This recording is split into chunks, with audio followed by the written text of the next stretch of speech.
गुरुदेव, आप कहते हैं 20वीं सदी के आखिरी दशक में विश्वव्यापी जो धार्मिक क्रांति होगी उसमें वैदिक धर्म संपूर्ण विश्व को आंधी और तूफान की तरह ढक लेगा। इतने थोड़े समय के अंदर ये क्रांतिकारी परिवर्तन कैसे संभव होगा और इसके क्या कारण होंगे? देखिए, इस संबंध में मैं ही अकेला नहीं कह रहा हूँ। संसार के अनेकों भविष्य दृष्टा संतों और ज्योतिषियों की इस संबंध में स्पष्ट भविष्यवाणियां हैं। हिंदू दर्शन के अनुसार इस धार्मिक क्रांति का मूल कारण 10वें अवतार का अवतरण होगा। हिंदू दर्शन के अनुसार हर अवतार क्रम विकास के सिद्धांत के अनुसार सृष्टि में एक नई चेतना पैदा करता है। श्री अरविंद के अनुसार यदि क्रम विकास के साथ अवतारवाद का कोई संबंध न हो तो अवतारवाद का कोई अर्थ ही नहीं रह जाता। हिंदू दशावतारों की श्रृंखला अपने आप में मानव क्रम विकास का एक रूपक है। सर्वप्रथम मत्स्य अवतार हुआ, जिसके माध्यम से जल में जीवों का सृष्टि विकास हुआ। फिर पृथ्वी व जल के स्थल जलचर कच्छप का अवतरण हुआ।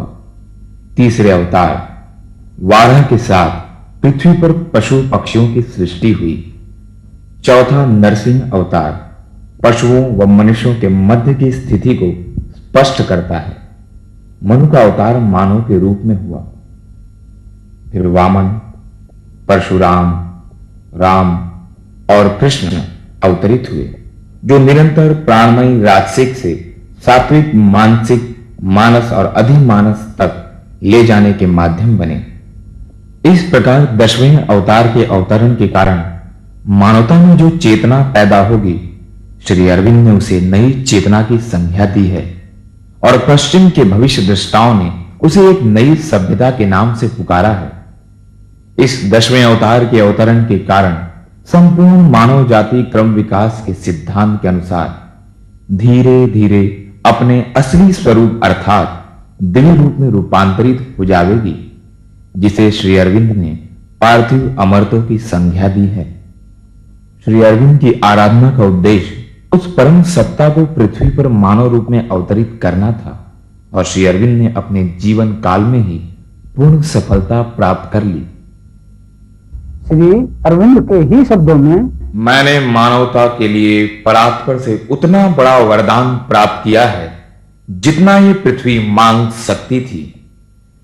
भगवान श्री कृष्ण ने श्री अरविंद को वरदान दिया। शीघ्र ही चेतना के उधोलोक से एक भागवत शक्ति का अवतरण होगा, जो पृथ्वी पर स्थापित मृत्यु और असत्य के राज्य को समाप्त कर यहां भी भगवान के राज्य की स्थापना करेगी। भगवान श्री कृष्ण ने योग युक्त स्थिति में जो आदेश दिए थे ना, उससे भी इस बात की पुष्टि होती है, इस अवतरण की पुष्टि होती है। भगवान श्री कृष्ण ने अलीपुर जेल में श्री अरविंद को कहा था, मैं तुम्हें जिस काम के लिए जेल में लाया हूं, अपने उस काम की ओर मुड़ो और जब तुम जेल से बाहर निकलो तो याद रखना, कभी डरना मत, कभी हिचकिचाना मत। याद रखो, यह सब मैं कर रहा हूं, तुम या और कोई नहीं। अतः चाहे जितने बादल घिरे, चाहे जितने खतरे और दुख कष्ट आवे, कठिनाइयां हों, चाहे जितनी असंभवताएं आए, कुछ भी असंभव नहीं है, कुछ भी कठिन नहीं है। मैं इस देश और इसके उत्थान में हूं। मैं वासुदेव हूं, मैं नारायण हूं। जो कुछ मेरी इच्छा होगी वही होगा, दूसरों की इच्छा से नहीं। मैं जिस चीज को लाना चाहता हूं उसे कोई मानव शक्ति नहीं रोक सकती। अलीपुर जेल में श्री अरविंद ने भगवान श्री कृष्ण से प्रार्थना की, मुझे अपना आदेश दो। मैं नहीं जानता कि कौन सा काम करूं और कैसे करूं, मुझे एक संदेश दो। इस पर योग युक्त अवस्था में श्री अरविंद को 2 संदेश मिले। पहला यह था, मैंने तुम्हें एक काम सौंपा है और वह है इस जाति के उत्थान में सहायता देना। शीघ्र ही वह समय आएगा जब तुम्हें जेल से बाहर जाना होगा, क्योंकि मैं नहीं चाहता कि तुम्हें सजा हो या तुम अपना समय औरों की तरह अपने देश के लिए कष्ट सहते हुए बिताओ। मैंने तुम्हें काम के लिए बुलाया है और यही वह आदेश है जो तुमने मांगा था। मैं तुम्हें आदेश देता हूं कि जाओ और काम करो। दूसरा संदेश आया, वह इस प्रकार था। इस 1 वर्ष के एकांतवास में तुम्हें कुछ दिखाया गया है। वह चीज दिखाई गई है जिसके बारे में तुम्हें संदेह था। वह है हिंदू धर्म का सत्य। इसी धर्म को मैं संसार के सामने ऊपर उठा रहा हूं। यही वह धर्म है जिसे मैंने ऋषि मुनियों और अवतारों के द्वारा विकसित किया और पूर्ण बनाया है। और अब यह धर्म अन्य जातियों में मेरा काम करने के लिए बढ़ रहा है। मैं अपनी वाणी का प्रसार करने के लिए इस जाति को उठा रहा हूं।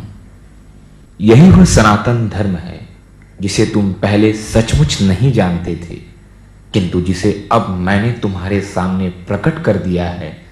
तुम्हारे अंदर जो नास्तिकता थी, जो संदेह था, उनका उत्तर दे दिया गया है, क्योंकि मैंने अंदर और बाहर स्थूल और सूक्ष्म सभी प्रमाण दे दिए हैं और उनसे तुम्हें संतोष हो गया है।